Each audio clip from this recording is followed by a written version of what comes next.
What's up everyone? Welcome to another video. In this video, I will install and review this wireless CarPlay and Android Auto smart screen from LAMTTO. I have this 2014 Impala, which just has a regular AM/FM radio, and I wanted an aftermarket CarPlay touchscreen so I can wirelessly connect my phone for maps, music, and all of that stuff.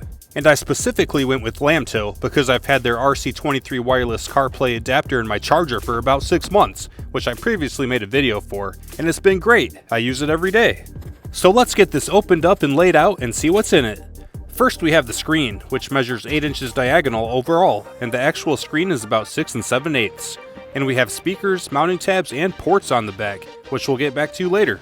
Then there's a suction cup mounting arm with lots of flexibility, a vent mounting arm with good flexibility, an adapter pad to be able to mount the suction cup arm to different surfaces, an auxiliary cord to connect the screen audio to your car stereo system, a power cable to power the screen from a cigarette lighter, some basic instructions to help with the app, but nothing for the hardware, and 12-month warranty information.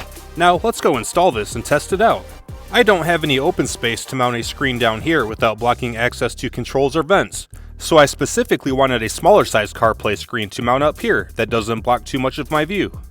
So let's mount it. The kit comes with a lot of great mounting options. For this vent mount, rotate the wheel to extend the vent hook, then hook it onto the vent pin, and rotate the wheel the opposite way to pull the hook back in and secure it to the vent. Then you could stick the screen on and you're good to go, and the screen has full rotation and adjustment. But I personally don't want the screen over here or blocking the vent, so let's check out the suction mounting arm. You can stick it directly to the window, or stick it to the dash. This dash has a rough surface, so the suction cup won't hold. But we have the adapter pad. Stick it where you want it, then stick the suction cup to the adapter pad. And we have more flexibility with 2 different screen attachments.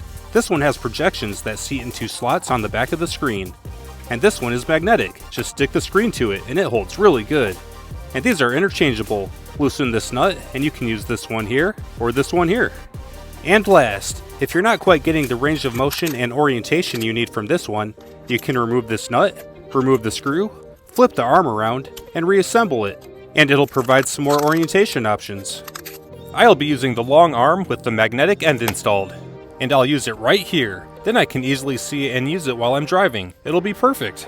But seriously, I'll use it here so it won't block my view out of the windshield. This'll be perfect.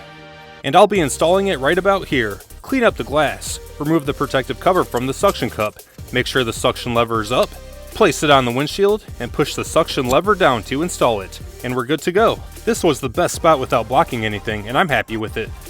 Now let's talk about these ports. First is the USB-C power input port for the supplied cigarette lighter cord. Let's plug it in to give it power.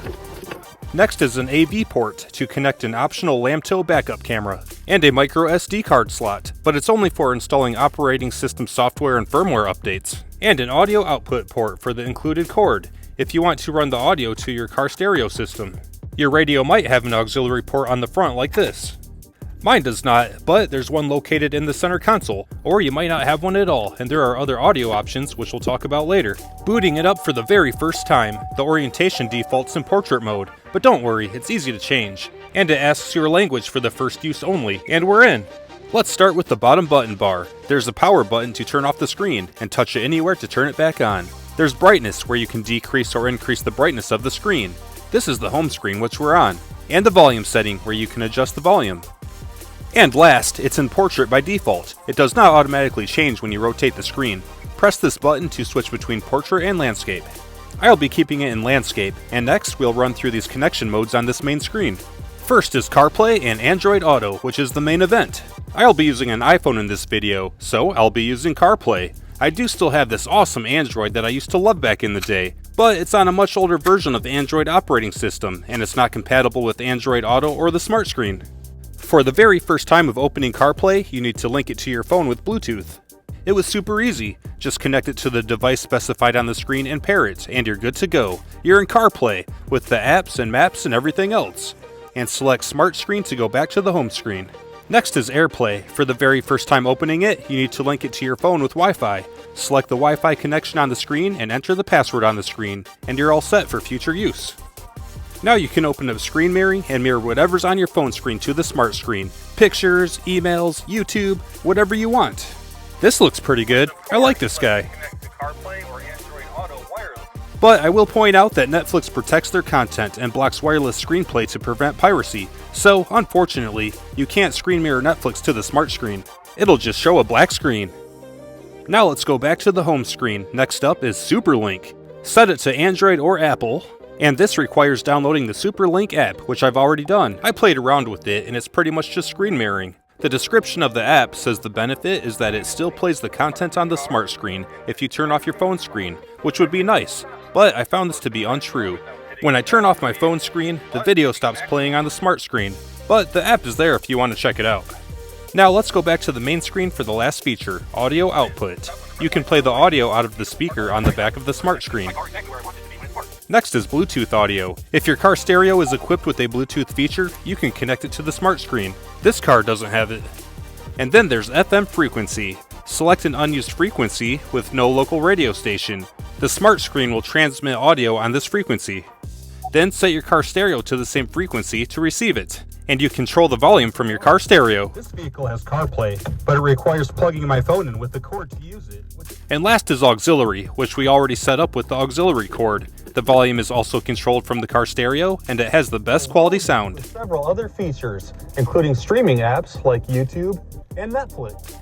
And last is settings. There are settings for reminder tone, screensaver, auto dimming, and some other things. And that gets us through the interface. Now the screen automatically turns on, and CarPlay automatically connects and starts up when I start the car. And having maps, music, text, phone calls, Siri, and everything else right here on a touchscreen is perfect.